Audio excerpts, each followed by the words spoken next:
Chapter 6.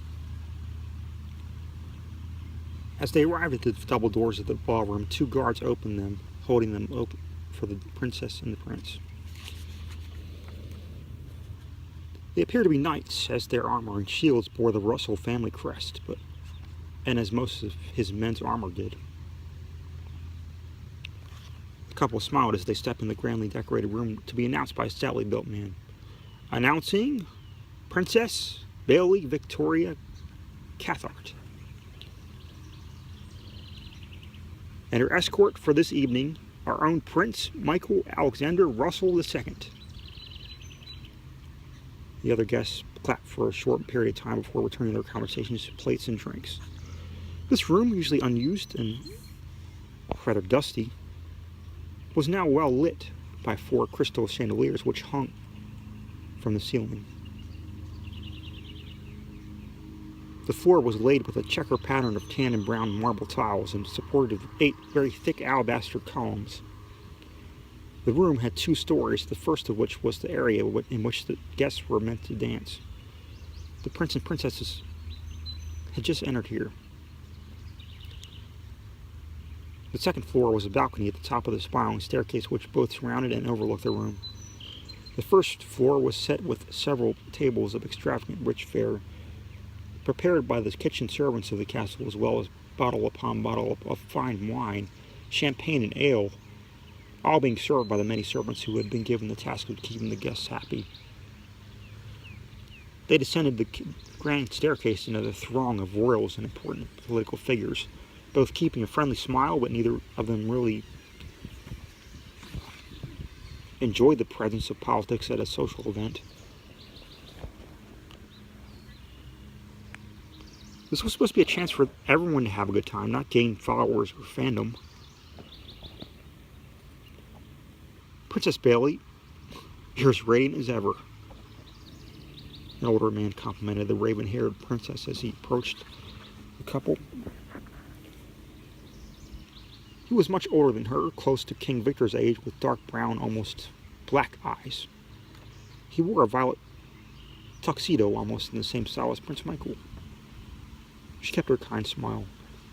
Thank you, sir, but I'm not sure we've met. I am Duke Lance. Surely you've heard of me, princess? He smiled, holding out his hands for hers. She gave him the hand that wasn't holding that of Prince Michael, and he kissed it with much like the prince had the day before. Afraid not, but it's a pleasure to meet you, Duke Lance. We've met before, but you were just a little girl then. He chuckled. But my, how you've grown into a beautiful young woman. Princess Bailey didn't get a chance to respond to that as Prince Michael cleared his throat. It was a pleasure meeting you, Duke Lance, but I must greet my other guests. Princess Bailey, care to join me? He looked to the princess. Not at all.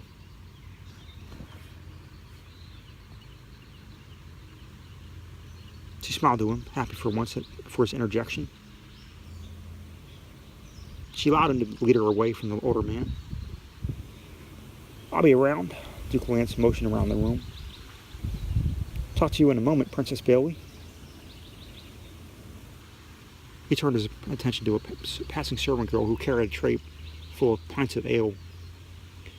Thank you, Princess Bailey whispered, smiling to the people who watched them walk around the room. I figured you were getting weary of his company. He smiled down to her. So I thought I'd step in. My hero to the rescue. She still smiled. But it's not just him. It's all men who are old enough to be my father or even my grandfather who are attracted to me. How do you know he was attracted to you? That look in his eyes like a hungry wolf. Her eyes narrowed at the thought. I see. Well, who wouldn't be attracted to a woman as beautiful as yourself? He held her hand slightly tighter as he spoke. She blushed lightly at his compliment. You really think I'm beautiful? I'm no different from any other woman of status. And why shouldn't I think so? You're not only beautiful, you're intelligent and stubborn as I am. Also, I've yet to see a ring, so I'm free to say so. But why was he saying so? This wasn't part of the plan to lure her into marrying him. Was he actually falling for the princess he had planned to capture? Of course not. His heart was ice. It had been since they left this world. He pushed the thought out of his mind. Thank you, Prince Michael, for your compliments, but as I said, I am no different from any other princess. You've proven that wrong as well. I've already told you you're far different from any other princess I've ever met. Yes, I remember, though I disagree. She gave a slight shrug as they continued to walk through the crowd, toward the open dance floor swaying the rhythm of the music. They joined the others, blending in with the crowd. He placed his hand on her hip, taking her hand in the other. As she placed her free hand on his shoulder, they began a slow waltz.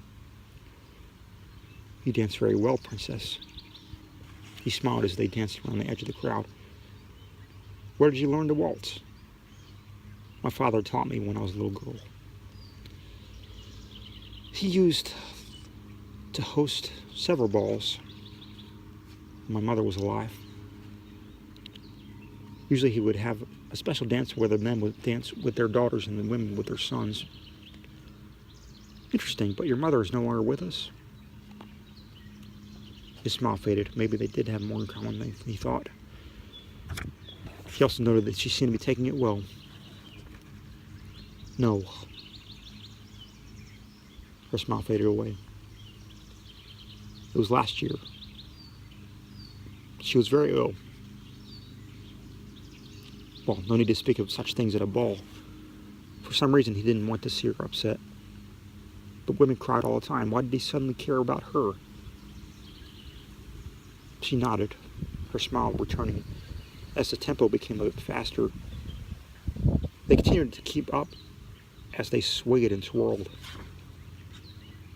And what did you do on the dance? At St. Timothy's School for Boys, the finishing school, and one of the requirements was that I learn to dance. The music continued to speed up, but they still danced as some couples moved the tables to rest their feet. Soon the music faded as the song came to an end. They made their way to their own table and were immediately brought a tray filled with glasses of red wine, which they both took as Bailey thanked the servant. The servant silently nodded and then left to attend a guest who had called him to bring another glass. A toast to friendship. The princess held up her glass with a smile. A toast to another year of prosperity. He held up his own before they each took their own sip. First sip. I see you made it after all. They both turned to see King Victor swing as he walked toward their table. He had already had too much of whatever he had been drinking. A fine night for a ball, Prince Michael, but I must say I only heard you were having this event when a servant girl asked me why I wasn't properly dressed for the ball. He paused, taking the last sip from his wine glass in his hand.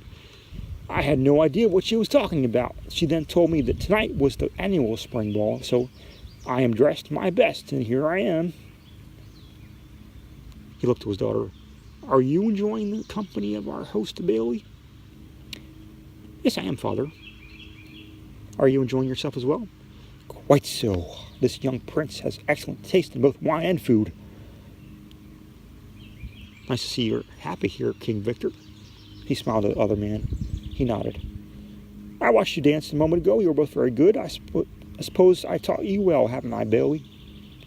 He chuckled as the smile grew on his thin lips. Yes, you have, Father. She was glad to see him in a good mood, even if it was from the alcohol. Well, I suppose I'll leave you two alone for now. I must have another glass of wine. I'll see you later tonight or tomorrow.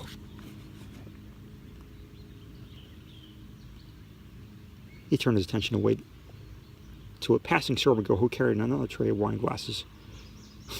That would explain his sudden good mood. Bailey groaned as her father faded once more. He's intoxicated. Him and several other guests of mine, the prince sighed. Oh well, he's sure to sleep it off in his chambers and be fine by tomorrow afternoon. The orchestra began to play another song. Care for another dance?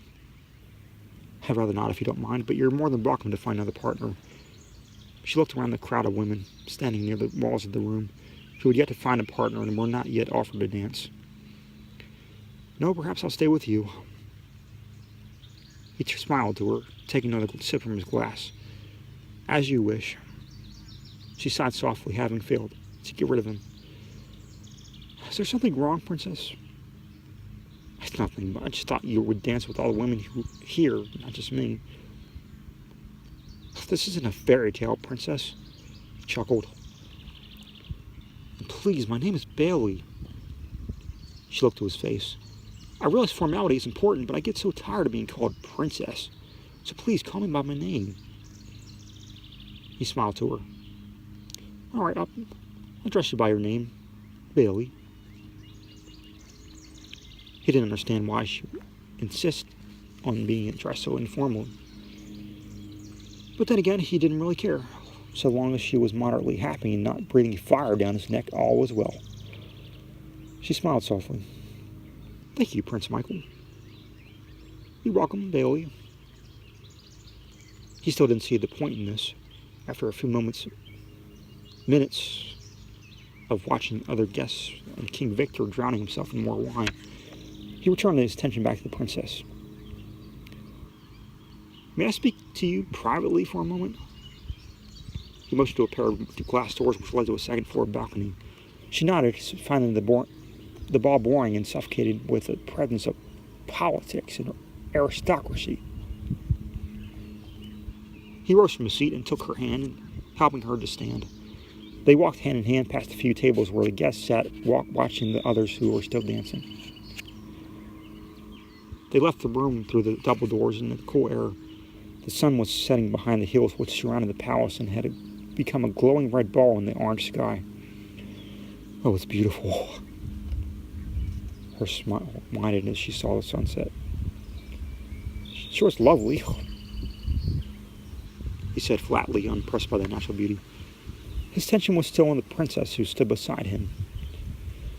Bailey, you're different from any other woman I've ever met. I've offered you gifts, and you refused them when any other woman would have greatly accepted. That, and you have a stubbornness about you that I find trying, but also oddly attractive. He frowned, confused by this. I'm sorry, Prince Michael, but what is your point? She quirked an eyebrow. Haven't they had this conversation before? My point is that you intrigue me in a way that no other woman ever has. He still held her hand, his grip tightening just slightly.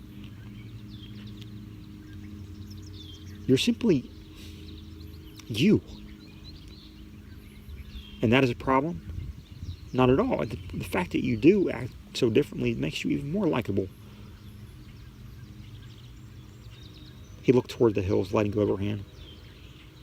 For example, when I regrettably shouted at the servant boy in the garden, you were the one to stand up to me. I remember. She was starting to get annoyed, rolling her eyes as she turned her back on him. She remembered how much of a nuisance he could be. And then you yelled at me. She crossed her arms over her chest. He frowned at this. It was all catching up to him after such a short amount of time. Damn his temper. What was it that you wanted to talk to me about? She asked, still not facing him. Oh yes, he returned his thoughts to the matter at hand. Since my mother and father have both passed on, I am left as the sole heir to their kingdom. He made sure she was listening before he continued. But in order for me to claim my throne, I must have a bride to be my queen, as my father's law proclaimed. She still seemed uninterested and not a good sign. Bailey, you are beautiful, intelligent, and strong-willed. Any man would be extremely lucky to have you by his side.